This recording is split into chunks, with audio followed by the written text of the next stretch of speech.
What is going on, everybody? Welcome to the BizDad Podcast. Today, I am really looking forward to having a good conversation with the Warrior Dad. I am the BizDad. He is the Warrior Dad, Jeff Wickersham. I can't wait to have a good conversation. Just the pre-chat is telling me there's going to be a lot that we have in common, obviously, and looking forward to kind of learning more about you and what you have going on. So that said, if you can, please, Jeff, go ahead and introduce yourself. Tell us about your family and tell us about your business. Awesome. Adam, just pumped and excited to dive in today. So family dynamic. Been married. Actually, today's 19 years, our anniversary. Congrats, for happy 19 anniversary. years. Thank you. Got two sons. Jackson's 16, going to be a junior, and Carter's 15. He's going to be a sophomore. They're about 18 months apart. So proud of what they've done and what they continue to strive and do. From a biz perspective, founder of the Warrior Dad, and the Warrior Dad is a company where our overriding mission is to impact, lead, help 1 million dads elevate 2 million kids by January 1st, 2053. So got a big, hairy, audacious goal, 30-year time horizon. People say, what happens when you hit that? I go, I'll set another thing because I will never retire. This is going to be my life's work that I will continue to do. So the Warrior Dad is just helping dads uncover that potential, answer that call for them to be the best version of themselves, to crush life personally and professionally. And Adam, I'll tell you just personally from my story, I had an itch on the back of my neck in my 20s, in my 30s, even in my early 40s that I could be more, do more, have more. And when I finally answered that call, the game started changing. So now I just help dads do that through strategies, tools, and tactics, and brotherhood and community and supporting each other. And it's just amazing, amazing journey. Welcome to the BizDad Podcast, where we dive into the melding of fathership and entrepreneurship with your host, the original BizDad himself, Adam Labar. Adam is a Christian, a former Air Force officer, a dad to 3 amazing kids, a coach, a real estate investor, and a business owner.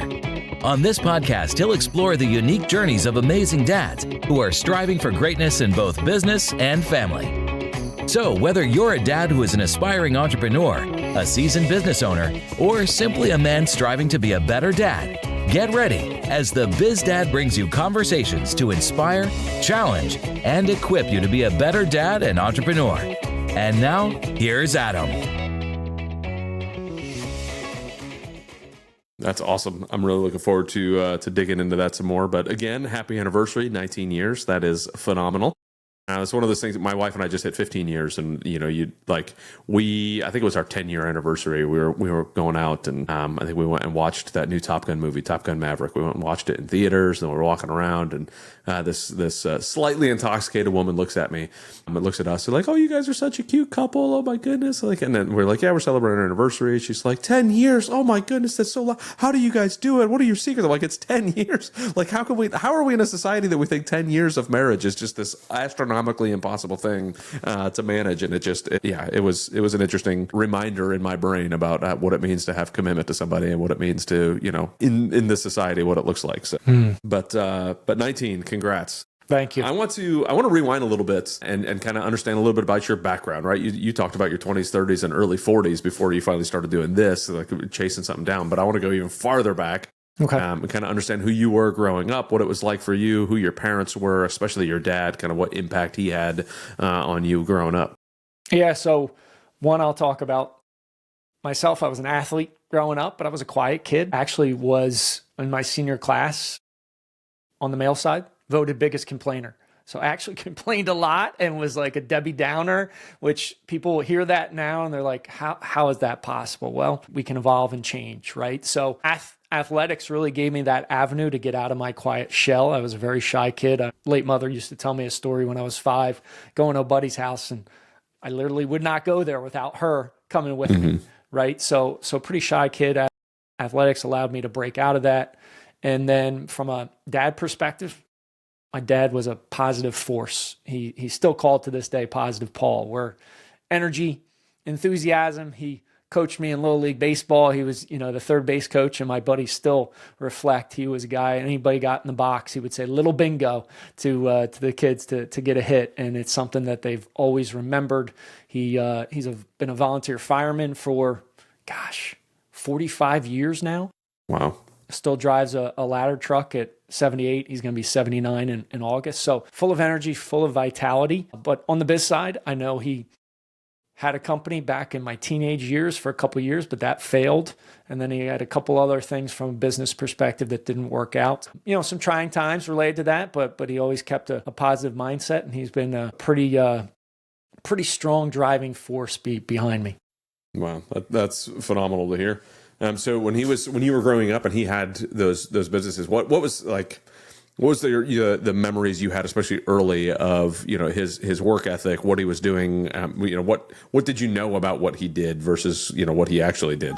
Yeah, I mean, one of the companies I worked for him actually, and it was like a mailers company where they'd stack stuff envelopes. So I was actually on the production line for a little bit, nice. like at 14, 15 years old. I didn't get a glimpse too much into that kind of biz side of things, which I wish I was more inquisitive about as a younger kid. But I think as a teenager, I was just, hey, I'm making some side money. That's fantastic. So I didn't get exposed much to that. It was his next venture back in I guess when I was in my 30s. He owned a service station and kind of got forced out by some bigger owners, and then he tried to buy another business and was kind of pulled out from under his feet. So those were some more detailed discussions, but definitely it was trying times in those areas for him.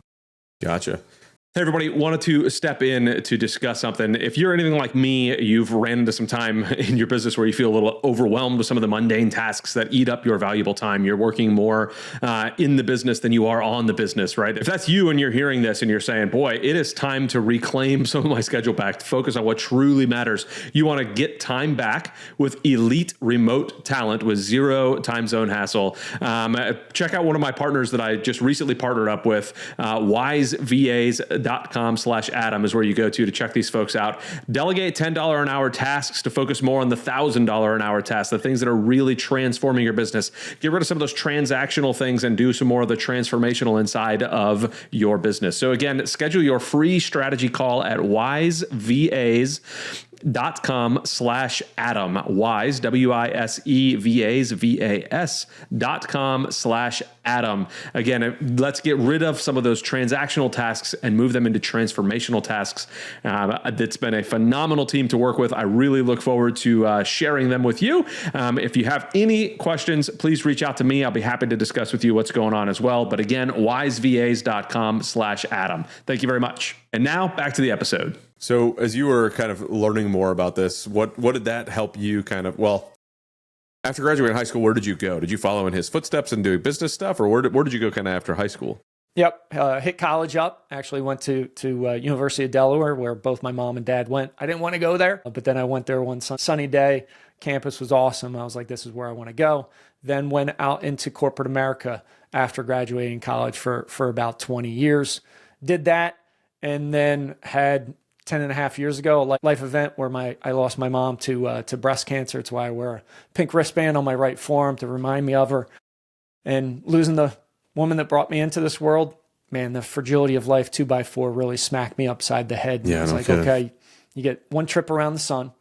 What kind of impact, what kind of dent do you want to make? And Adam, last deep conversation I had with my late mother was driving her to a radiation treatment. She was about ready to go on hospice care, and I asked her how she was doing. And I'm the oldest of three. She has 7 grandkids. She told me she was scared she'd be forgotten. And I think just subconsciously, I didn't know it then, but kind of like Steve Jobs, right? Connecting the dots, looking backwards. Subconsciously, she passed a baton from her to me that, man, I need to use this gift of life that we get and use it to the fullest. So I left corporate America, ended up opening up my own gym because I was a heavy CrossFitter in those days. And then multiple iterations. Here I am with the Warrior Dad now, 10 years down the road. That's awesome. And it's one of those things that, I tell people all the time, there's going to be certain points in your life where, you're viewing life in one lens, you're viewing life with one wireframe that you've built out. And then something happens that crumples that wireframe up and changes it. For me, it was getting married, meeting my wife, knowing what it is. It sounds like this was one of those moments in your life with your mom passing that it was like, I need to look at the world, look at life differently than I am. What were you doing in the corporate world? And was there something that you were running away from there at the same time? Or was this simply like no, I just need to run towards something completely different that is impacting lives in a different way? I was with a Fortune 500 company at that point, kind of on a sales support role, traveling a decent amount. So, some time away from the family, which obviously I wasn't very fond of, having 2 younger sons at that point. I would say probably running from just the kind of corporate bureaucracy stuff that I just I always felt like a square peg in a round hole. And my brother and dad and I had invested in real estate. We invested just after 2000. So it's been about 20 years we've been in real estate. So I kind of had that entrepreneurial feel. I mean, I cut grass when I was younger. I had my own paper route, like, hustling and bustling. So I always felt it. I just didn't answer that call and didn't do it until, that trigger and leaping off point of my mom passing away. Yeah, I mean, it's one of those that even through tragedy, you could find a way to make something great out of it, and it seems that you're well on that path. So I want to kind of dig in a bit more. I mean, hello, little lady. Oh, she's hiding from me. Yes, she brought me. I don't know if you noticed, she snuck in a little baby doll on my lap and a little purse. There you go. Her big brother's supposed to be helping out. Are you hiding from me, little lady? Come here. Come say hello. Hi, come here. No, you just want to hide behind the curtain? She's playing peekaboo with me. There you go. I warned you that it may happen. My oldest is in the middle of trying to really learn how to do a Rubik's Cube. Okay. He's 10 years old, and he's going to town trying to do it and getting it knocked out. I'm pretty sure he got distracted with the Rubik's Cube, so his little sister's hanging out. Hi. Yes. This is gonna be a long one. Come here, little lady. Come here. Go. Say hi. Hi. Can you say hi to Mr. J? No, you don't. Wow. Okay. Hello. So much for that. All right. So what was I saying? We were talking about corporate America, getting out of that. Yeah, leaving the old corporate America. I completely understand on that front. I was very entrepreneurial feeling. I didn't realize it was entrepreneurial until later. Like with all the stuff that I was doing, I was like constantly trying to change jobs in the military because I'd learned something, I'd get good at it, and then I was like, I need something else. Like I was constantly pivoting and trying to do these different things. It was like, man, I get so bored sitting there like, okay, same thing again. Here we go. And then on top of that, I was getting sent all over the world to do all sorts of crazy stuff, and it was like, man, I want to be a dad and like be present. Those feelings you had, I mean, that was 10 years ago, so you had a 6-year-old and a 5-year-old, right? What was the conversation like with your wife as far as like, hey, like completely different change in life here, we're going from corporate America to I'm going to open up a gym? Like, was that like this is too early for a midlife crisis type of conversation, or was it like completely accepting and you guys had already been kind of talking about this thing before? Yeah, so with the company I was with, I was virtual outside of Philadelphia, Pennsylvania. They'd gone through some management changes. I needed to either relocate to New York or Phoenix, Arizona, or post for a different position. And with that, and then my mom passing, those kind of 2 triggers, I took my wife out to dinner and said, hey, this is what I'm thinking. This is what I want to do. And not these words. She said, you're freaking crazy. And I said, I am. But I have this itch and this is the plan. And I kind of laid it out for her and we talked through things and she eventually said yes. And I opened up my own gym, I guess about 2 years to my mom's passing. And then I started cutting my teeth in being an entrepreneur, being a biz owner. And I will tell you, the vices, the things holding me back in my 20s, 30s, and 40s, I still had. So now I needed to start unpacking those things, whether it was alcohol, whether it was porn, whether it was like those type of, I needed to get away from those vices so I could be the best version of myself. And ultimately, that's why the gym business did not succeed. Other than it being a very tough business to succeed in, it was those things mentally that were holding me back from the best version of myself. Yeah, I think too many people don't realize how damaging those vices can be to them. They just think, oh, this is just a thing I do. It's no big deal. It's just a whatever. It's a blah, blah, blah. Whatever story they want to tell themselves. So what sort of conversations did you and your wife have to have about those vices? Like, was that something that she brought up to you as well? I mean, the relationship dynamic, especially, you mentioned two big ones, alcohol and porn. Those 2 things can have massive impacts on a relationship. So how did that kind of conversation go? I still remember playing cards with the buddies, drinking until 2 a.m. one Friday night, and I had an 8 a.m. fitness class to wake up and go coach. And I always said, hey, I'm not going to let this impact either waking up with the boys or my business. Woke up early, went in to give her a kiss, and she said, hey, can I ask you a question? I said, sure. She said, how are you going to go teach a class about health and wellness and you reek of alcohol? And that was where I was like, wow, that's a powerful truth bomb.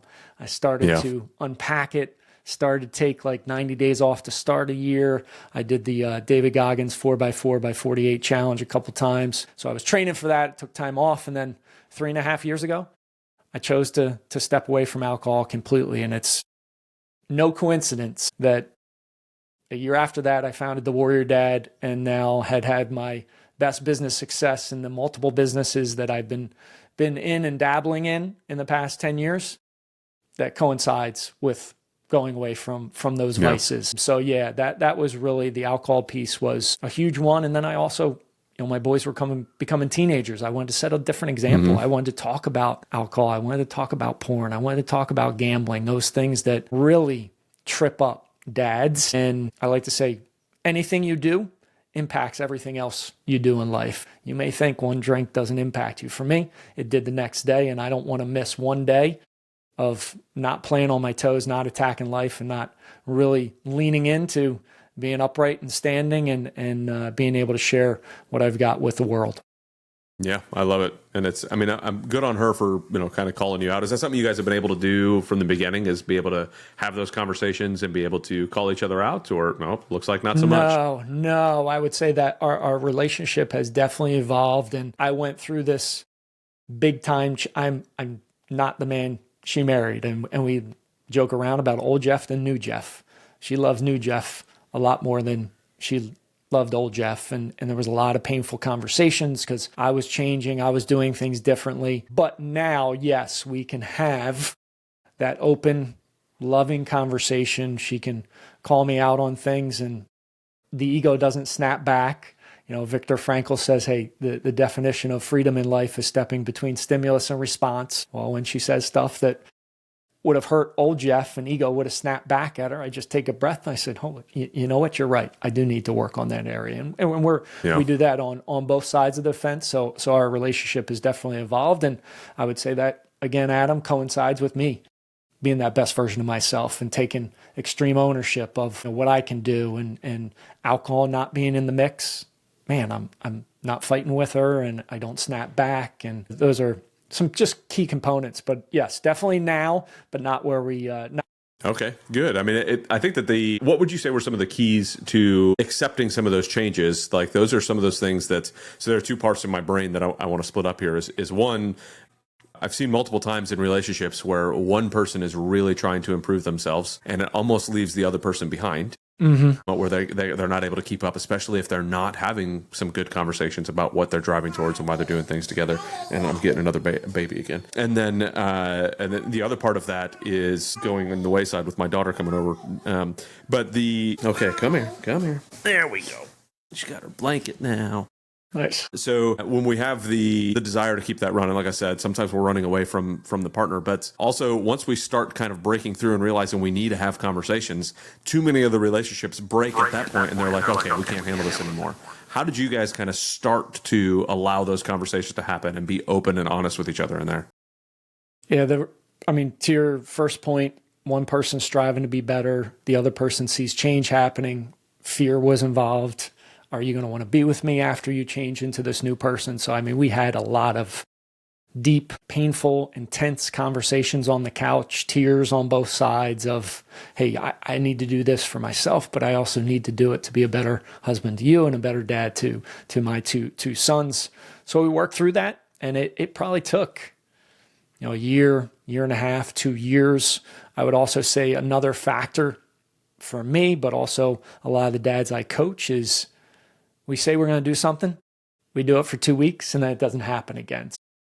There's that trust factor that erodes over time where, our wives say, well, this will happen for 2 weeks and they'll be back to the same version. So once the consistency kicked in and she knew that I was 100% serious on that up-leveling the version of myself, we had much better conversations. And now she's on that journey as well. So I didn't share with you earlier, but I do have the Warrior Mom on the mom side of things. So nice. I have a coach. She coaches the moms, and my wife's in class too. And now we're speaking a common language, and we have different things that we're doing together. So it's pretty awesome from that perspective.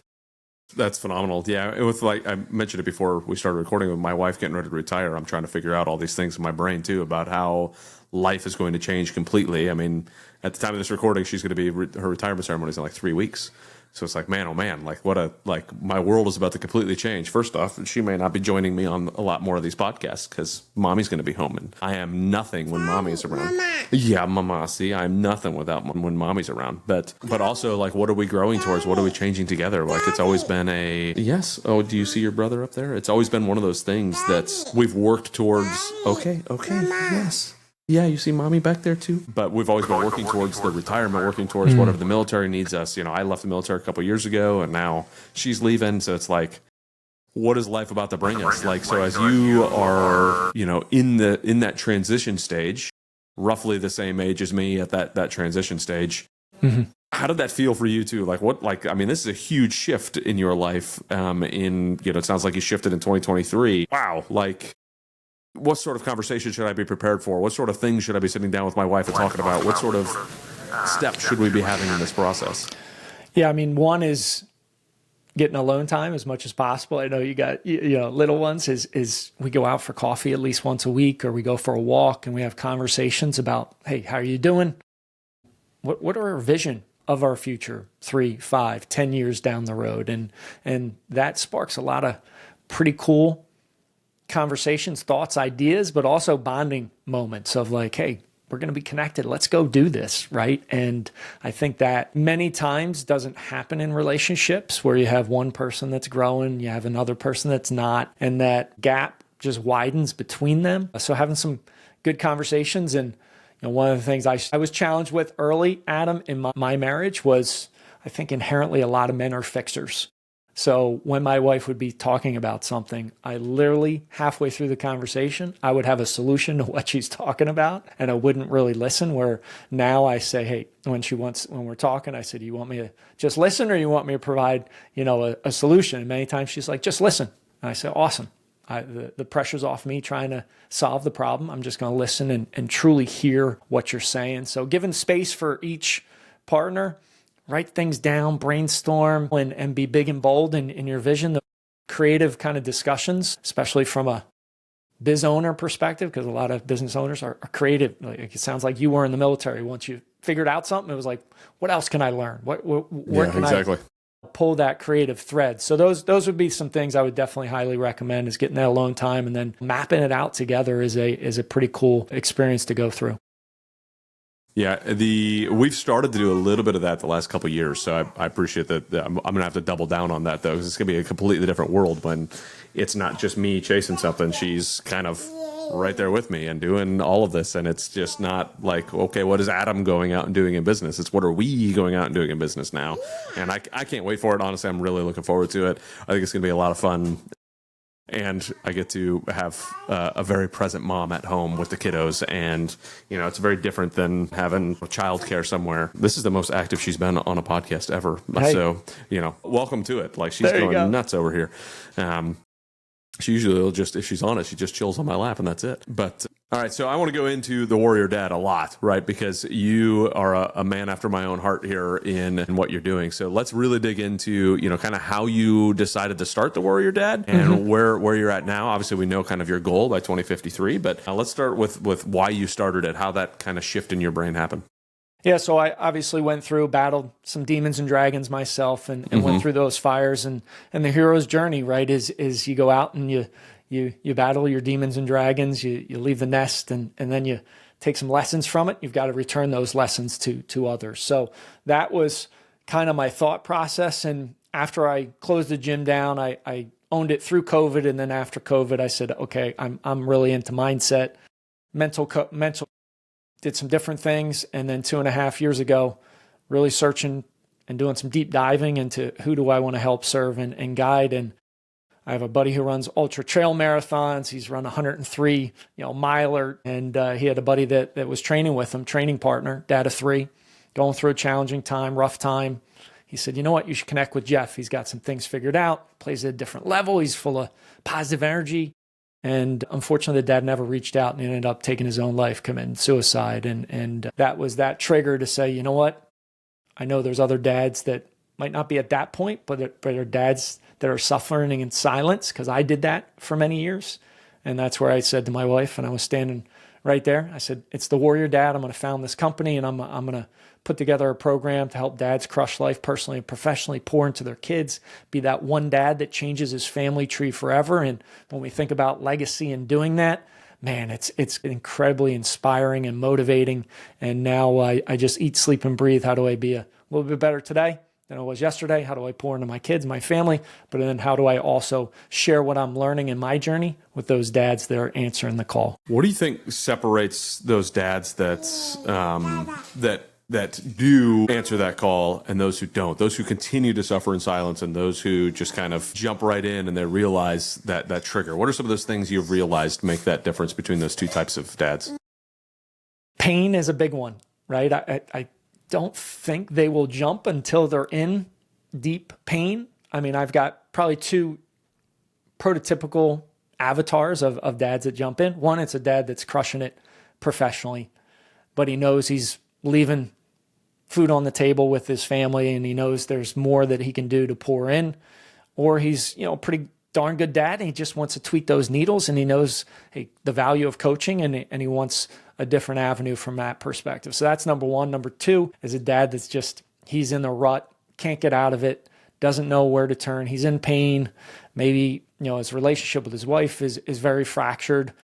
Kids don't want to hang out with him, don't want to be a part of his life, and he wants some structure, some discipline, some accountability, and some strategies to really mend those bonds and deepen those relationships. So those are typically the kind of two avatars that I get that jump into the Warrior Dad. But pain is a main thing. If you don't have pain and you think you can just kind of go through the motions, I mean, eventually it's amazing. I had a dad or dads that say that they don't have time to do it. And I had a dad, 19 months ago, who said, hey, now's not the right time.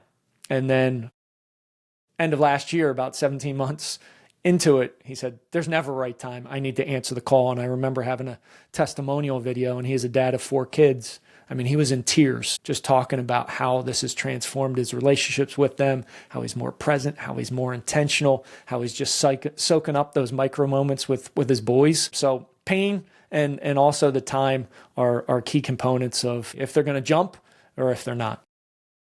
So, I mean, there's obviously a point where the pain is so much, like when you mentioned that father of 3, like that's a horrible place to find yourself, right? Where you're at that point in your life where, if there's somebody listening to this, how do we kind of impact those dads? How do we see something in those men that, typically a man is going to kind of hold a lot of that back. They're going to keep it quiet until all of a sudden it's not. But so how do we kind of make sure, how do we break through that wall? How do we impact that man to be able to step away and say, hey, I want to go talk to Jeff. I want to go learn more about the Warrior Dad. What have you found as kind of those stimuli that we can use to get them rolling? Number one is that you're not alone in the battle you face. Adam, you face the same battle that I face, that every human being faces, and it's the 6 inches in between our ears. It's with our minds. It's with how we've been conditioned and kind of brought up.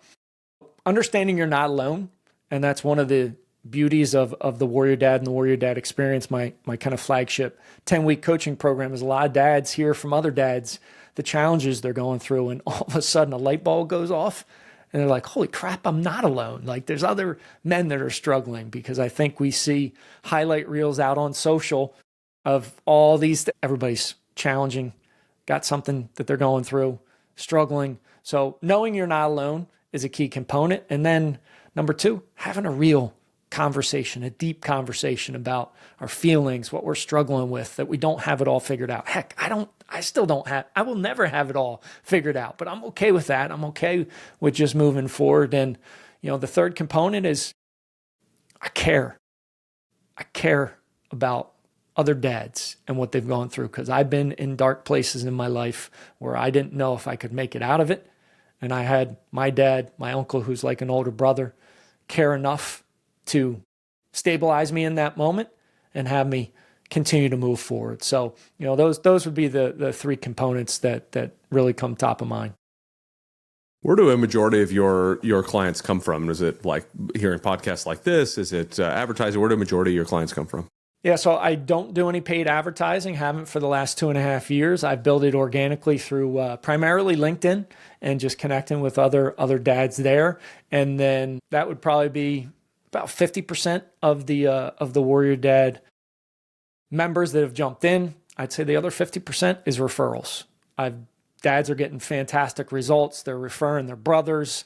They're referring their college fraternity brother. Other dads are, seeing that they're playing at a peak level. And then they go, what the heck is this wristband that says the Warrior Dad on it? And they're like, you got to check out this guy. So, I think that's a testament to also the way the program impacts them.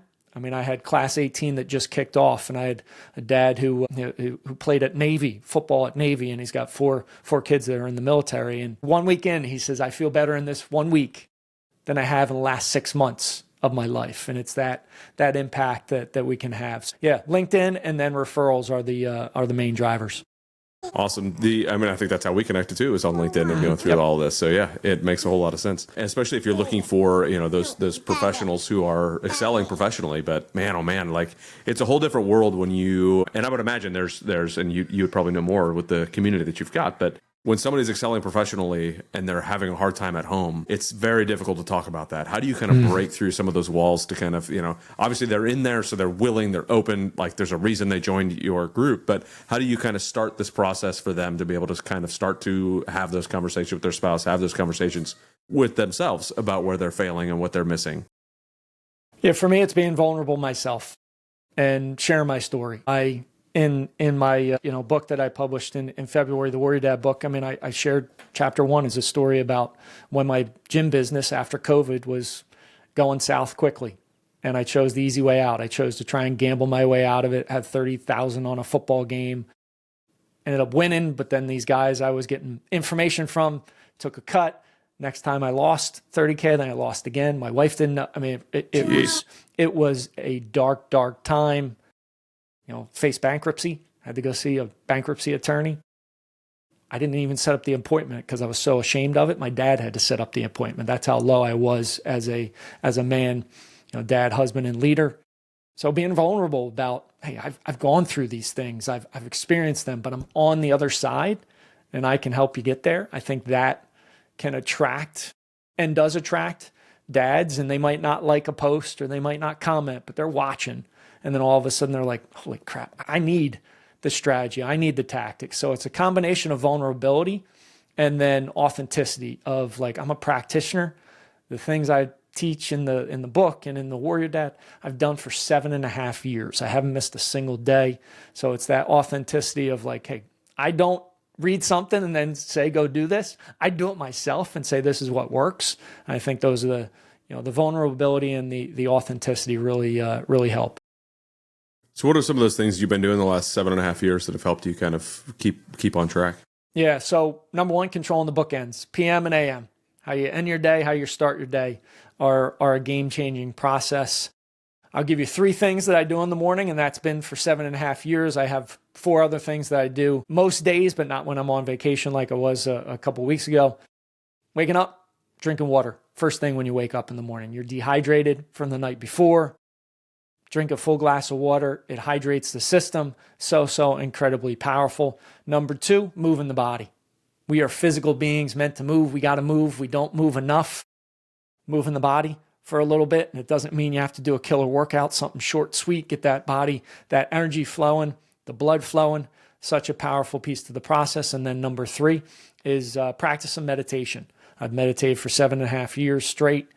That's just simple as breathing in through the nose for a 6 count, holding for 2, out for 7. You do that 4 rounds, that's 15 seconds each. That's a minute of meditation. Get in that space. That's a mindset rep, Adam, that I like to say. And you build your mindset daily, just like you do in the gym with pounding some weight. So love stacking those 3 wins in the morning. In addition, when you wake up, don't check that cell phone. Don't check messages. Don't check social DMs. Don't check emails. Don't check. And listen, I'm from Philly. The Eagles won the Super Bowl, right? Really proud of, but they played for their games on Sunday nights or Monday nights. I would go to bed at 10 o'clock, halftime. I'd wake up in the morning and that green icon, message icon on my iPhone would have 100 messages on it. I do not check those messages until I get forward momentum in my life. And I think that's such a game-changing process, because when you check your phone, when you let negativity in, it's so hard to get out of that rut. So that's another piece to, controlling your morning, stacking your wins, and really getting positive momentum in your life. And that momentum takes a little bit of time to build up, right? That flywheel takes a little bit of time. How difficult was it, especially at the beginning? Like the phone, I think, is going to be the hardest part, I would imagine, from what you're doing. Like getting up, knocking out some push-ups, getting some meditation in, almost sounds easy compared to don't get on your phone. Yeah. Like that's like an attachment to people. Like, I mean, it's my alarm clock. That's what wakes me up in the morning. That's what gets me moving. Like that's I almost immediately, like I'll get up. And the alarm clock goes off, I'll get up, I'll put headphones in, I'll start listening to something as I'm getting dressed, getting my teeth brushed, doing all the morning stuff, getting the breakfast ready for the kids, whatever the case may be. Like that is like what an addiction that this thing has become. Almost, well, I guess more of a habit, I think, is what something I was listening to, is more, it's a habitual thing, not an addiction thing. But how did you kind of start to break that habit and break that addiction in the mornings? Because I would imagine for folks, if they're anything like me and they're listening, that's going to be a tough one. Yeah, so I committed to doing it for a certain amount of days when I started. I took bits and pieces from different coaches, different morning routines, whether it was the Miracle Morning, the 5 a.m. club, different things. And I started trying it out myself and figuring out what works. And I think many of the challenges with those programs are they're way too long, right? I was doing the Miracle Morning. It was taking 60 minutes of my morning. I didn't have 60 minutes back 7.5 years ago when I my boys were younger. So I condensed the time frame. I mean, the morning fire protocol that I teach in the Warrior Dad, it's less than 15 minutes, and you stack 7 wins every morning. Everybody's got 15 minutes that they can do it, but you need to commit fully.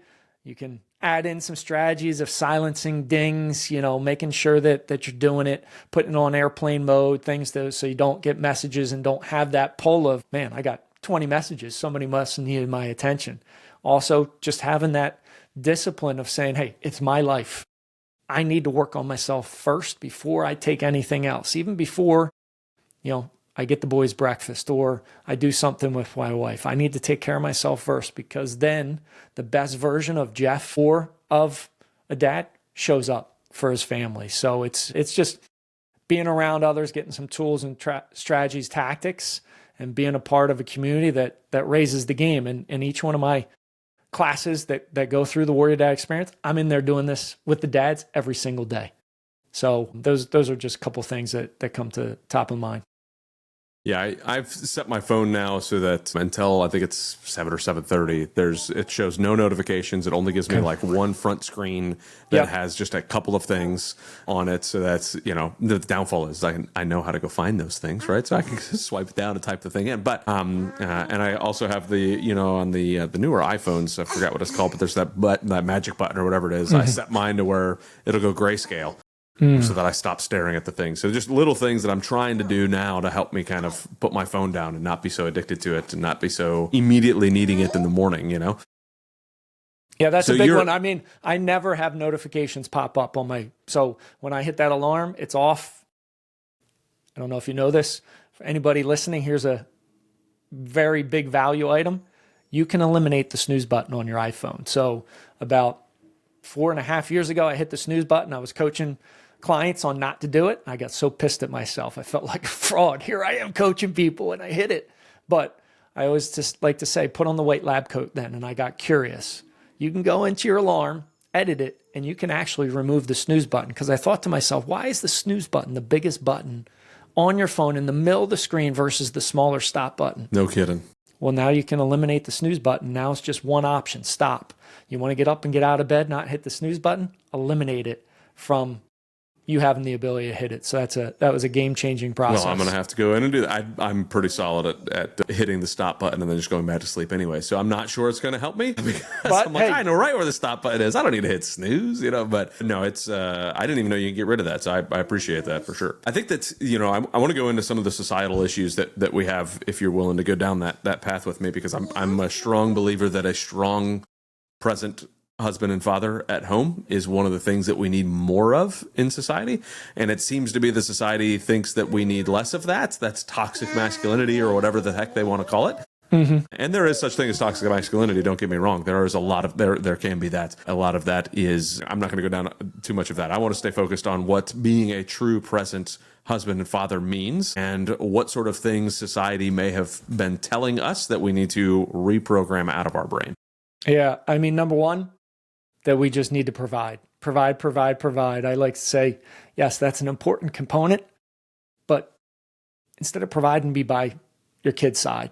And that's what our kids truly want, is our time and attention. They don't want things. They truly don't. They want to understand that we love them. We support them. We're grateful for them. We're encouraging them. And it's so, so important. So if you are crushing it professionally and you feel unfulfilled, it's most likely because you're not pouring into your family on a daily basis. And, in the Warrior Dad, we make deposits into that love bank account daily with our wives and with our kids. And it's just amazing to watch, Adam, the bonds grow deeper through the daily habits that I coach and share with. And I had a dad who's going through a challenging time. His wife has kind of separated from him. But week one, he started making daily deposits in the love bank accounts with his kids. And one of his girls said, "Dad, what you're doing, I've never seen in any other dad. Love you." And it's like building these bonds. And so being present, being intentional, being focused on how do I set my kids up for success? How do I share what I'm learning in life with them that maybe they haven't shared? And my sons have meditated for the last 3 years.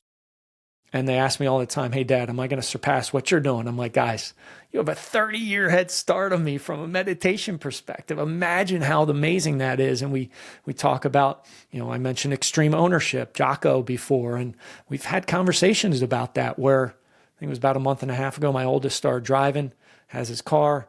He usually parks in the garage. My truck was in the way. He parked it on the curb. We've got those kind of slate bricks on the curb. Unfortunately, he rubbed his rims. And he was ticked. He came in and he goes, "Dad, I want to get angry at you, but I know I got to take extreme ownership. It's my fault." And I'm like, "Holy crap, you were listening to what I'm talking about." So it's those type of things of, man, everything we can give them to succeed. And it doesn't mean snowplow the road.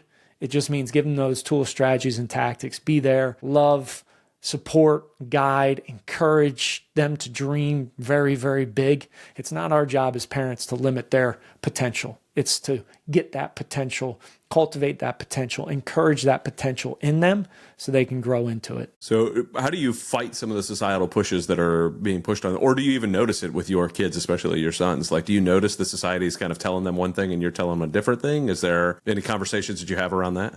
I mean, we do a little bit. I mean, we talk about values and virtues and how we want to stand up for others, how simple acts of kindness are so powerful. We go the Y together many days, and it's, I see them holding the door for other people, and I've encouraged them to do that, to smile, say thank you, and say, please in those pieces. And then also, taking care of yourself. I talked about meditation. My guys work out like crazy because, you know what? Being strong and being physically fit is a powerful thing to live with in your life, right? So doing the small, simple things on a daily basis, stepping in the best version of yourself, having conversations that, quite honestly, I never had conversations about alcohol with my dad. I never had conversations about porn with my dad or gambling with my dad. I've had those with my boys at an early age so they can make an informed decision. Where do they want to go and what do they want to do? So those are kind of the discussions I've had with my boys, and then other dads that jump into the Warrior Dad are having with their kids, which is fantastic, because I think what has happened in society is 2 generations ago, it was the greatest generation. They went away to war. They stomached a lot of things. They didn't talk about a lot of things. My grandfather, I mean, he was a bomber pilot over Europe in World War II, but he never really talked about that stuff until almost he was passing away. Well, that next generation, my dad, same kind of thing. They didn't talk. We uncovered it a little bit. Now we're having much deeper conversations, open conversations. And I think that can only further develop the growth, especially of sons, having those loving, supportive, deep relationships with their dads that I have with my dad, and now I definitely have with my boys. So I tell my boys that my goal is to raise them to be better men than me. And I think the only way for me to do that and I'm kind of thinking through this as you know, understanding what you're saying is to have those conversations about my past, is to have those conversations. Otherwise, they don't know that I went through struggles to get to the point where I am. And they don't and so if they hit a struggle, they may think, oh, well, you know, dad never has struggled. Like, this is not a thing. Like, we have to talk about those things and let them know where our faults are, where our failures are, and the things that we've struggled with. How do you encourage the men in your community to have that vulnerability, to step out? Like, what sort of steps at the beginning stages? Like, maybe just start talking about this sort of thing, or maybe like whatever. Like, men have to be able to be vulnerable, especially with their wife and kids, still showing strength, right? You still need to show how to be a good, strong leader in your family and take care of them. But this is also part of being a good, strong leader. How do you kind of encourage that sort of conversation with the kids? Yeah, I mean, we have it first internally, you know, as a brotherhood, as a community, and then I encourage them to take that first step. And especially when the kiddos, if a dad will bring up, hey, my kid is going through XYZ, well, that's a fantastic opportunity for you to be vulnerable. I mean, when I wrote my book and was about ready to publish, I needed to sit both my teenage sons down and talk about my gambling story.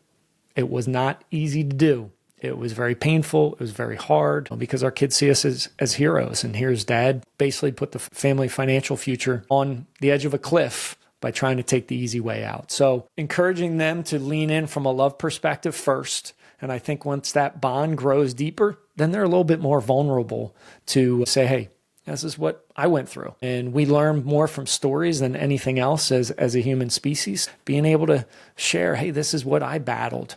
Then they're going to be able to say, well, one, they'll probably come to you asking for guidance because they know you went through some things. And then two, they're going to know that they have it within them as well. If dad was able to do it, then I can do it as well. And they know that you are a supportive network for them as well when they are going through those things. And that's extremely important, especially for sons and their dads, to be able to know that they've got a supportive. And don't get me wrong, the little ladies need to know that as well. But yeah, and I would something? say a lot of dads have high standards.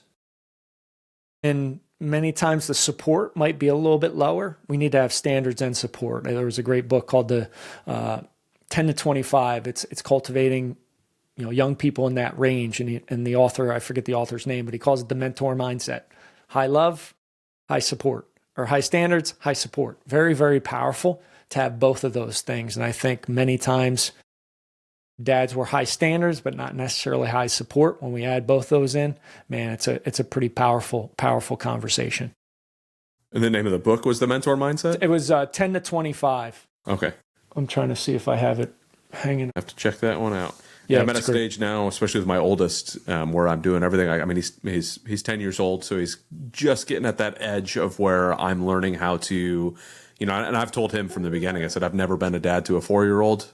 You've never been a 4-year-old. We got to learn this together. Mm-hmm. Oh, I've never been a dad to a 10-year-old, and I got to figure out how to be a dad to a 10-year-old that is now turning into a young man as opposed to a boy. Yep. You know, and I think it's going to take a lot of that structure of support and standards to be able to get him to that next level and get me to that next level. You know, there's some things I just really struggle at that I've really working on. And golf tends to be that thing that puts us both over the edge. So I got to figure out how to be a better coach at golf. Okay. Instead of being so focused on being a dad, man, oh man. So I'm looking forward to the book for sure. Try to help me figure that part out. So I appreciate that. And with this one, you know, I had to come up with a new thought process when I had a little lady come into my life. You know, it's like, man, oh man, it's no longer to raise my boys to be better men than me. I've got to raise my daughter to find a better man than me. And, you know, I need to challenge myself to be able to say, well, good luck, little lady, because you got a strong man leading this family. So yeah, there you go. As you have these men that are interacting with you, what are some of the commonalities you've seen in their struggles? What are some of the commonalities you've seen in their things that they need to be better, and the support side of the house especially, because that's somewhere that I know that I struggle a little bit on? What are some of the things that you see these group of men counsel each other on, help each other on, and getting better support for their family members, for their kids especially? Yeah, number one is I talked about taking a breath. I mean, the breath is so centering. It's so powerful. It's often missed. And I still remember Adam, a guy that was in the first class of the Warrior Dad, and we talked about the power of the breath and breathing. And he literally said, he's like, this is crap. Like what? And I knew him. We knew each other personally. But I said, just try it this next week. And he came back the week after, and he's like, you've got to be kidding me. Because things throw us sideways. But when you take a breath, when you intentionally breathe in through your nose and then out through your nose, all of a sudden you get centered. The Stoics kind of call it like equanimity, coming back to center. That is a powerful strategy to apply to every aspect of your life, especially with kiddos. Why? Because they can push our buttons. And a lot of dads feel so guilty for flying off the handle. And I say, all right, now we're going to practice just breathing when they cause you to fly off the handle. Take a breath. If you need to walk away and take a breath, do it. And then choose the correct response that you want to have in that process. That's a game-changing process, and many people aren't aware of it, or they just discount the power of it. But that power of the breath in between that stimulus and response, like Viktor Frankl says, is true freedom. That's a great one to throw at dads that are struggling with flying off the handle. The other piece is dads struggling with time. I think that's one of the biggest things dads specifically struggle with. I don't have enough time. Now, we all have the same 24 hours in a day. It's just what you choose to do with those 24 hours. We control the bookends. It's amazing what happens when you say, I'm going to go to bed at 10 o'clock almost every night. I'm going to get 7.5, 8 hours of good quality sleep. And then I'm going to wake up and I'm going to stack wins right to start my day. All of a sudden, they have more energy. They have more focus. They have more intentionality. So those are, a powerful piece of dialing in that energy and then get more time in their days. And then the last thing is related to career is answering every bid for your attention from your kids. I think that's the one of the greatest things you can do for your kiddos. If they ask you to do something, say yes. And I had conversations very early with my boys, with you guys, and I've worked virtually their entire lives. If you guys want to do something, come ask me. And unless I'm on a podcast interview like this or a sales call, the answer is always yes. And they continually to ask me to do things even at 16 and 15, which is amazing to do. And, if you don't say yes, heaven forbid, it could be the last time your kid asks. And I had a story that a coach shared with me on a podcast years ago. And she said, I had this client and this dad, and his daughter asked him to go to a Taylor Swift concert. The dad didn't like Taylor Swift. He said, absolutely no way would I do that. And she basically told the dad, she might never ask you again. So I don't care what it is. If your kid's asking to do something, answer that bid for your attention. Lean into that. Those are a couple things that are pretty powerful. I watched a video once. I don't remember what it was, a couple years ago, and I've been trying to tell this to as many people as I can. It's just you're going to have a lot of lasts. Even if you're saying yes to everything, you're going to have a lot of lasts in life. There's going to be the last time that your kid asks to ride on your shoulders. There's going to be a last time the kid asks to hold your hand as you're walking through the store. There's going to be a last time, and you don't know when it is. It might be this one. It might be the next one, but you don't know. So take advantage of the fact that the kid is asking you now. Jump on it, because I've started telling that story, and my oldest son has started to take advantage of that. He's like, Dad, can I ride on your shoulders? I'm like, all right. It's going to be a time where a bad knee, bad neck, bad back. You're getting big, kid. But let's do it one more time. Let's see if we can do it one more time. Because I don't know when the last time is going to be. I'm hoping the last time is going to be because he doesn't want to do it anymore, not because I'm physically not capable to. Yeah. If I can put him on my shoulders when he's 40, then great. Let's do it. I think it'd be great. You want some high fives, little lady? Yeah. And another thing in that vein is, I forget where I saw it, but I posted a lot, and I tell dads about it. Science says by age 12, 75% of your time is gone with your kids. And by age 18, 95% of the time is gone with your kids. So it's going to go in an instant. I got 16 and 15-year-olds. My oldest is going to be 17 in September. I am pouring in and soaking up those moments that I have left, because I can't believe I'm there. I mean, I remember when my guys were your daughter's age, and all of a sudden it's a blink of an eye and we're here. Yeah.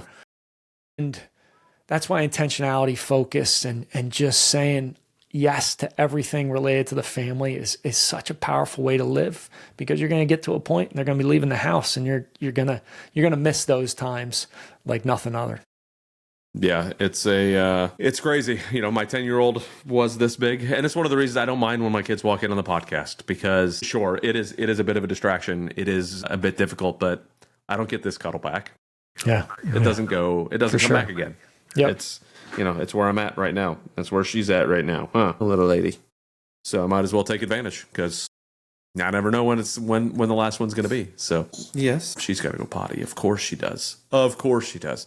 So I'm going to have to put this on pause for a second because there's nobody else who can help me out. So sorry, I'm going to pause the recording here. All right. Well, speaking of time spent with kids, had to take that pause break for a minute for the little lady. She's finishing up some potty training. She was like, Dad, it's time to go. So now they're her and her brothers are going to go run around outside and play. So it's a wonderful time.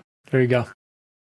So where was I going to go next? Where did I want to go next? What is what is the thing that you struggle with most in your business? Maybe it's the business side of it. Maybe it's the dad side of it. I don't know. What's the thing you struggle with most in your business, and how have you been working to fix that? Probably operating in the business and not stepping away from it. I think that's as an entrepreneur, a doer, taking action. I have built out a team. I mean, I have an assistant locally. I had a VA for about 4 years. She just recently left. So I have an assistant locally. I've got 2 coaches in England that help me from a strategic perspective. Obviously, I mentioned have the Warrior Mom coach as well on the team, but getting into the weeds and delegating out or figuring out different ways to do things, I think that's always a constant pull.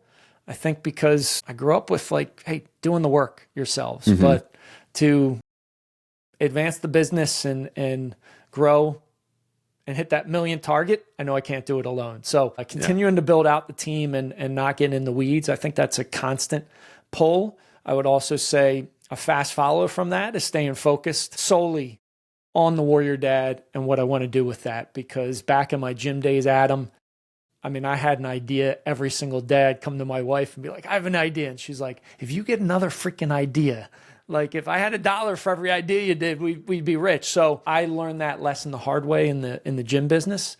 And now when I get pulled, hey, do you want to do this? You want to do that? I'm like, nope, it's the Warrior Dad, Warrior Dad, Warrior Dad.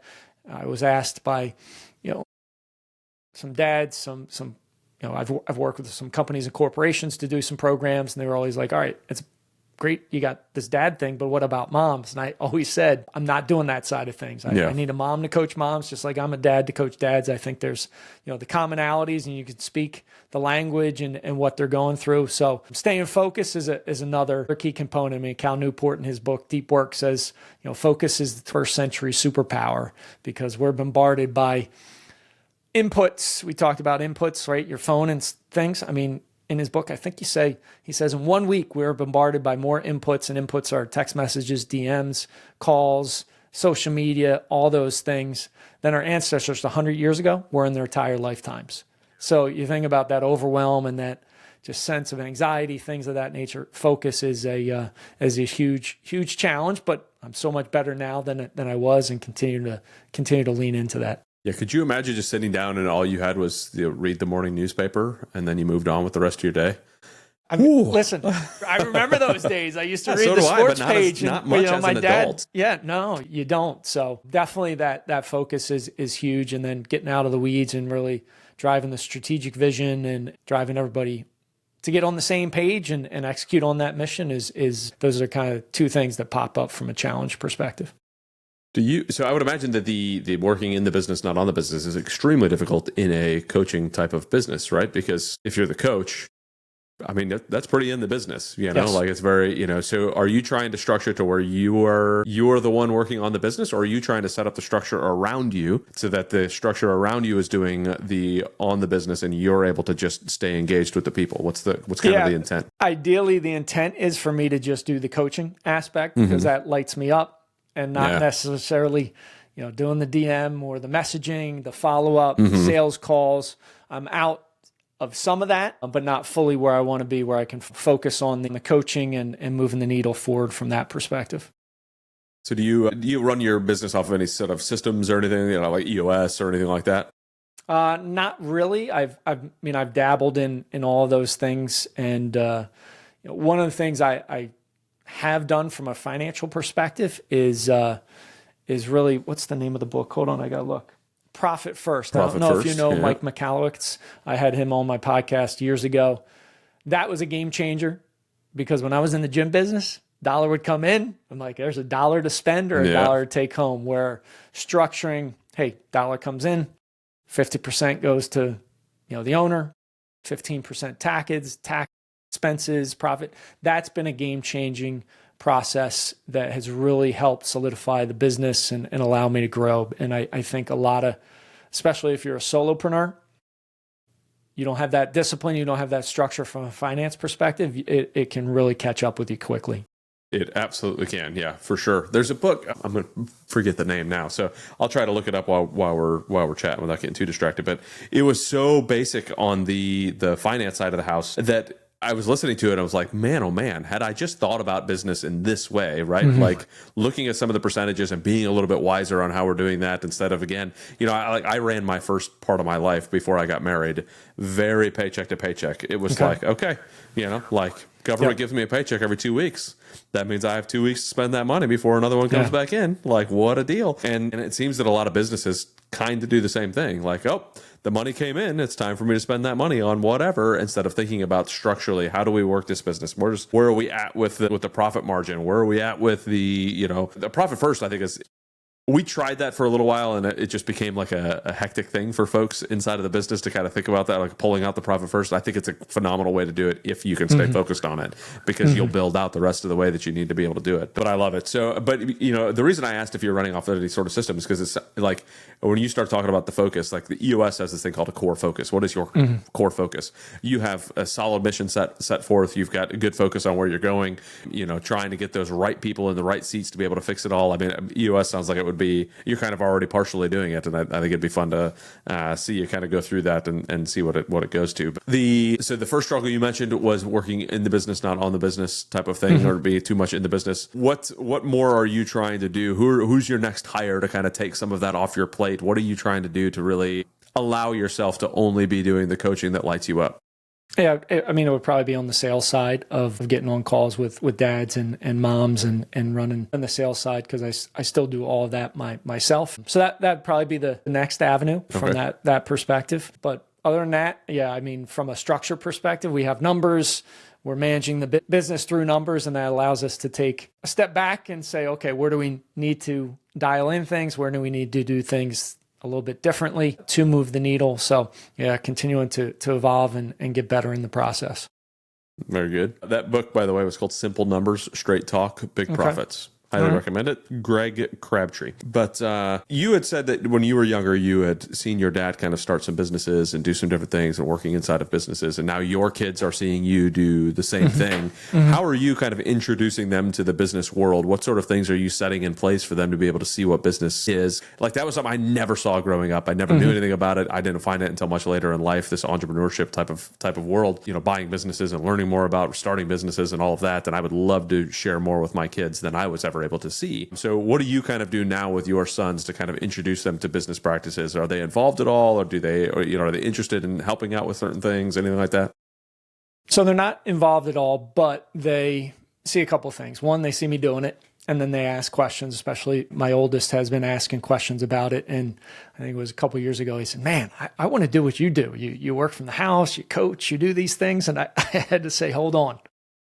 There were 7 rough years that I went through. My wife's a teacher, where mom was able to have financial stability and keep us afloat. So don't think it's all sunshine and rainbows. It's a tough thing to do. So I've exposed them to that. I expose them to the finance side of things, just to understand money. And then, they're on social, so they do see a lot of the content I put out. So from a marketing, advertising perspective, I'll talk to them about some things there as well. And definitely my oldest is now, thinking about that for a future, some aspect of that.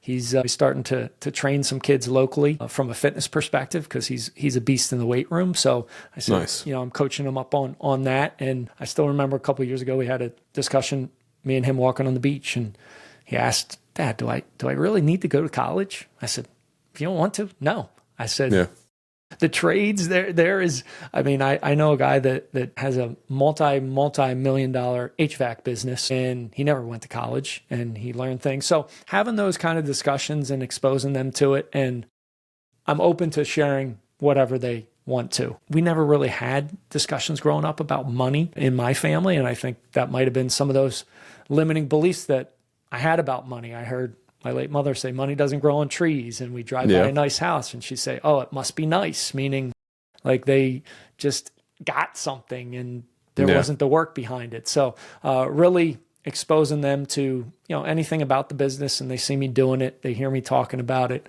And, that's one of the beauties of working out of the house and having them home and allowing them to see some of those things. Yeah, that's one of my favorite parts, is being able to have them hear the conversations that I have, see the things that are going on. But you mentioned, and this is a semi-off topic, but not really, you mentioned some of the content that you push out and that your kids see it because they're on social media and whatnot. Are you able to have, or have you had conversations about the difference between being a user and a producer on those types of things, right? 100%. Okay. How do those conversations go? What sort of tactics do you use to help your kids understand the difference between being a user of these and being a producer of this? Yeah. I mean, number one, I guess it was 3.5 years ago, I had him watch The Social Dilemma on Netflix, which was a challenge. I think my oldest went to grab his phone like 17 times. I'm like, do not grab your phone. So that's a key component. And then, part of Through the Warrior Dad is the intent is to learn, take action, share it with our kiddos. So kind of midway through our 10-week program, we start to incent our kids to do these things like meditate, move, to learn, to grow, to set goals each week. And I think that's such a powerful factor to give our kids. And it's something, Adam, I've done the last 3 New Year's days, is sitting around the table as a family, and we write down what we're going to do for the year. And I never had those conversations. I agree with that. Yeah. But that allows them to say, hey, I'm going to do 50,000 push-ups. Okay, that's a big number. Let's divide it by 365. There's your daily output. Here's what you need to get on a weekly basis. Here's the strategies to, get more per day, so you're getting ahead of the game rather than falling behind. Those are great conversations to have, and then allow them to grow and kind of paying it forward from that perspective. What are some of the things that they've struggled with, your kids or the kids that you from your community that have struggled with and that have really had to work extra hard and find different and more intriguing ways to get them to get excited about some of these things? Because it's difficult sometimes to get a kid to kind of break through some of these things, especially if they're in school where they're hearing something that's completely different. What sort of struggles have you had as a dad trying to push through that? And what sort of struggles have you seen other dads kind of working through with their kids, especially in that teenage? Yeah, communication is a big one, right? Because who wants to talk? Nobody wants to talk to dad. Come on. You'll ask them something and it's a one-word answer. So one of the tools and strategies I give the dads in that jump into the Warrior Dad, and I'll share with your audience, is go move the body. Like there's nothing that bonds and opens up conversations like moving. And now my oldest had a challenging time last year in the fall, and I said, let's go for a run. He said, Dad, it's going to rain out. I said, doesn't matter. We go in the rain, right? And we went for a run. We passed the family, said hello to him. All of a sudden, got a halfway point, turned around, started pouring out. Well, we were running back. Family yelled at us. We yelled at them. Isn't this great? He went, sprinted, got back, and we had a great discussion while we were running, and we got back into my truck. He says, Dad, I feel better than I have in quite a long time. Love it. When we physically move, we change our state. And then actually we're more open to having conversations because the blood's flowing and we're not feeling we're feeling good. So we can have those conversations. So that is one of the, when you're struggling with communication, moving the body, getting out into nature, that's a powerful, powerful thing. Getting out doesn't have to be in the rain, can be in some sunshine. Sunshine's good as well. But moving the body can help open up those communication channels. That's a key component, especially for teenagers. Yeah, communication is extremely difficult for teenage boys, especially. Teenage girls, they will talk and talk and talk, but not always about things that have impact. But so I've got a buddy of mine that he's putting on a father-son hiking trip. Nice. It's a multiple-day camping/hiking trip. They're doing a 14er or a 15er out in Colorado. Nice. And I was like, I totally wish I could. I can't go on this one, just timing wise. But getting out with your kids and exercising and putting the brain power to work is something that is you can't replace that. Like it's I love it. I know that I feel a lot better when I work out. So my kids want to do like 5. They wanted to do like a what's it called? Like a Tough Mudder type of thing together. So I'm like, well, let's figure out how to do it. Let's make it happen. I just got to worry about my torn meniscus over here, make sure I don't destroy myself. Yeah. But no, I completely agree with that.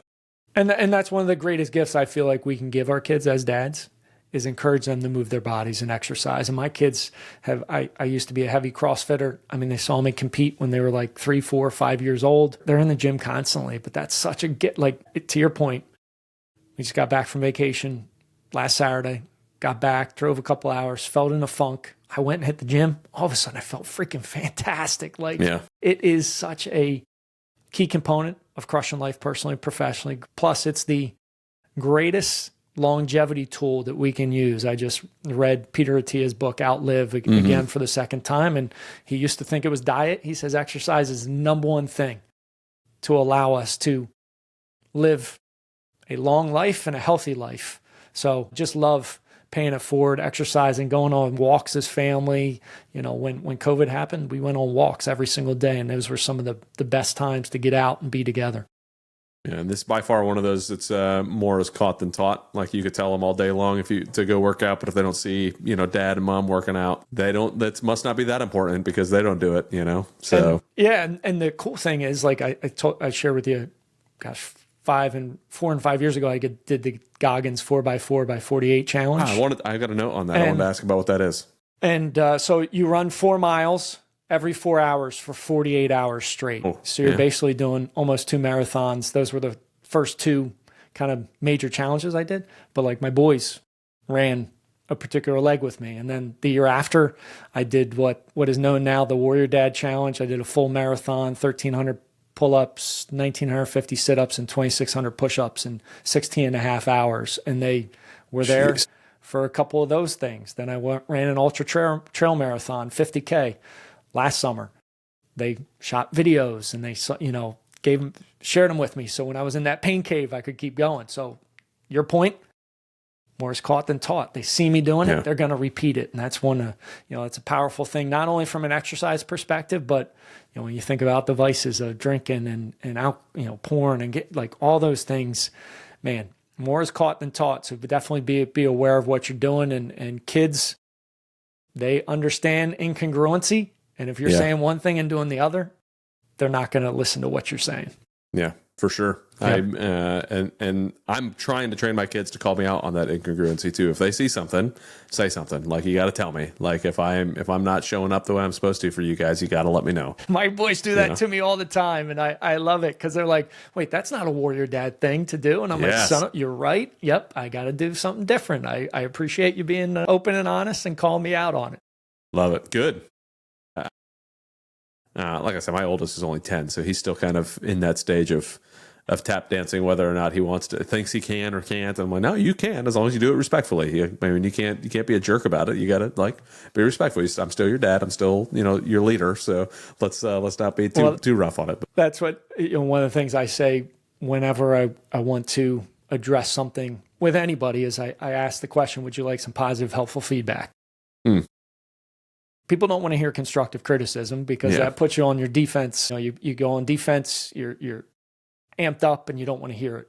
Positive, helpful feedback, and they say, yes, that's fantastic. So, when I say, can I ask you guys a question? They're like, yes, Dad, I want to have positive, helpful feedback. And I'm like, listen, hey, at least you know what I'm going to say, and that's what it is. It's coming from a positive place. It's trying to be helpful, and I'm giving you feedback. So that's a powerful way to frame it up and use language to help us as well.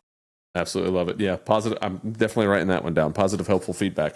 Because I've used constructive criticism a lot and straight up criticism a lot back when I was in my military days. But, this is a whole different thing. So yeah.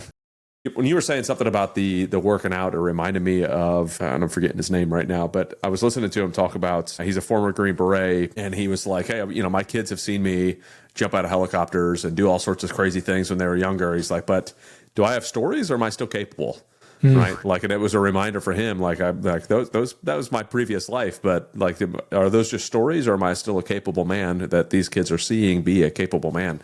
And that's something I have to remind myself of constantly because I've got tons of stories running around the mountains of Afghanistan or kicking indoors in Baghdad. Sure, I got stories, but am I still capable? Am I still a guy that they can rely on to be that warrior dad for them, to be the leader that they need and all that? It's a constant reminder to get your butt out, go work out, go stay in shape, be there for them, show them that they still have a heck of a dad that's there leading them. So I love what you're doing. I love what you're pushing. Yeah, 100%. Your son's getting to 10, or he's 10. All of a sudden, competition kicks in. I mean, my guys, my oldest just hit the 1,200 pound club for the football team, and he's surpassed me in some things. And I still remember about 2 years ago being at the gym, and one of the dads who knows us says, "Hey man, you're trying to keep up with those boys, aren't you?" I said, "Hold on a second.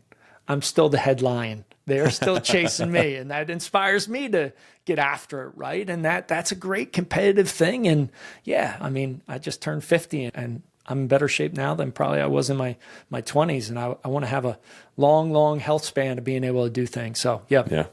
Yeah, love it. Yeah, I need to step up my game on the after leaving the military, because that's one of those things that keeps reminding me, like, do you have stories, or are you still capable? Yeah. After leaving the military, it's like, oh, I don't need to do this and I don't need to do that, and oh my goodness. And before, I could eat as much Taco Bell as I wanted to, and it wouldn't be an issue. But now, not so much. I get it. So I gotta change it a little bit. But Jeff, it's been an absolute pleasure kind of getting to know you a little bit. What are we missing out on? What sort of things did you really want to hit that maybe I haven't asked about, or maybe that you had a question for me or anything like that? Anything striking in your brain right now? One of the things that I mentioned, the battle we all face, right? In our minds, that it's a challenge, right? Our mind never sleeps, never eats, knows our weak points, right? To exploit it. One of the things that is so profound is the positive wolf versus the negative wolf, and feeding that positive wolf and starving the negative wolf. Being around other individuals. We get to a certain point in our life where we should figure out who is a hard driving individual who wants to be that best version of themselves, and surround ourselves with those people.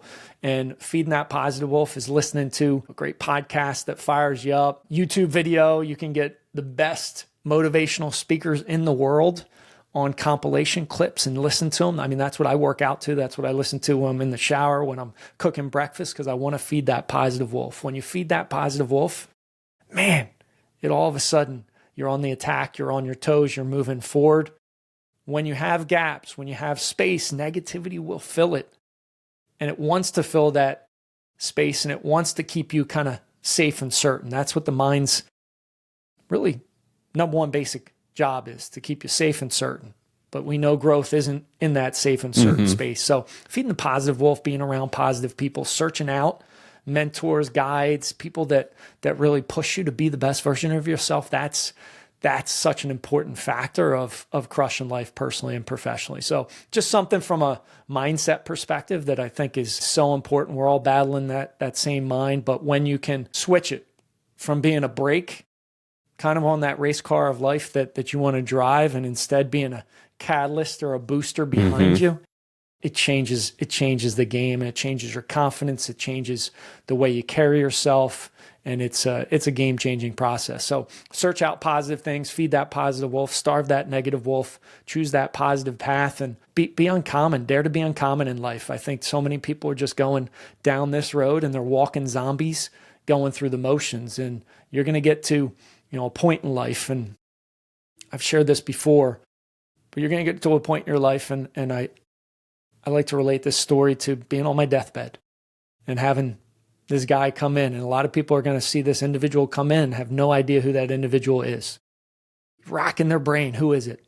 Person walks to the bedside, whispers in your ear, "I'm who you're supposed to be." I don't want to get to that point. I want to get to that point that person walks in the door. I say, "What's up, brother?" He says, "What's up? Congrats. Job well done." So it's uncovering that potential, it's feeding that positive wolf, and it's doing it not only for yourself, but then paying it forward to that next generation. That's how we change society, how we change the world together. I love it. And you were saying that, it reminded me of something. I'd love to end it right there, but I've got to bring this thing up that you said, and you talked about, you got these videos at your like all these motivational people that can help you get to there and feed that positive wolf. But you mentioned before we started recording being like the difference between being a librarian of the mind and being a warrior of the mind, right? Yep. How do we separate ourselves from listening to all those great podcasts, grabbing all those things and just filing them in a filing cabinet, putting it as another book on the shelf, versus actually taking action to doing that and being that warrior of the mind that you talked about?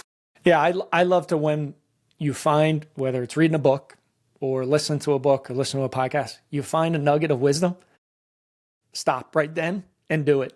Or plan to do it that day and see what happens from it. I think so many people get fixated. Well, I got to read the entire book.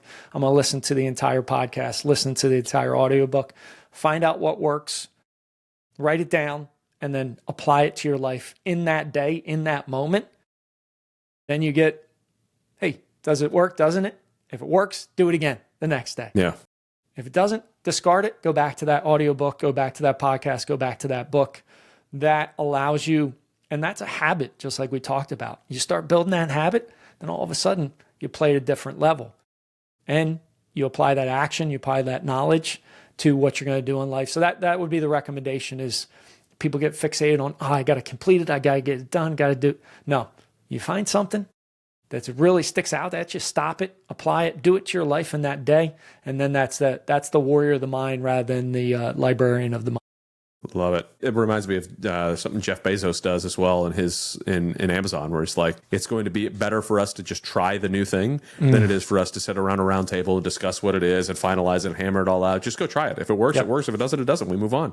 Yeah. I think he calls it his two-way door, where you can walk through the door, and if it's great on the other side, awesome. If it's not, then walk back out. We didn't have to create the room. We just went through the door and then turn around and go back out. No big deal. Love it. So I love it. Like, read the thing in the book, figure out, okay, this sounds like it's going to be a good, impactful thing. Let me apply it to my life right now and go and do it. And if it doesn't work, okay, then trial and error. It is what it is. This is part of life. Go walk back out the other door, walk back out the door again and do something else. So it was really awesome getting to know you a little bit. I'm sorry about the multiple interruptions with my daughter and having to stop for potty breaks and all the stuff. But if folks are hearing you and they're like, man, I really want to learn more about the Warrior Dad, or I really want to reach out to Jeff, what's the best way for folks to get a hold of you? Yeah, so go out to warriordad.com, grab a time on my calendar. That's the number one way. And then number two, find me on socials. LinkedIn is where I am primarily. Drop me a DM. Would love to connect. Awesome. So thewarriordad.com. Reach out to Jeff. For anybody listening, please let us know, like and subscribe. Let us know below what your favorite part of this podcast was. Reach out to Jeff. I mean, it sounds like an amazing community you have growing, Jeff. I really appreciate what you're doing, the passion that you have behind it. You know, I think that the more dads, the more men we have out there striving to grow better men and grow better dads, the better our world is going to become. And I think the more support that we give our kids, the better off they're going to be in the long run. So I really appreciate what you're doing. I thank you so much for the passion that you have behind it, the drive that you have behind it. And I mean that from the bottom of my heart. I think that the more men and dads we have doing this, the better. So keep it up. Thank you so very much, Jeff. And thank you again, everybody listening. I appreciate it. We'll see everybody on the next show. Thank you so much for listening to the BizDad Podcast. We hope you found some value in your time here with us, and we look forward to bringing you the next episode. If you've enjoyed today's show, please subscribe and share so you and your friends won't miss our upcoming episodes. Connect with us on Facebook, Instagram, LinkedIn, Twitter, and Rumble, where we continue these discussions and share more valuable content. Be the dad you know you need to be and run your business in a way you're proud to share with your kids. Keep crushing it.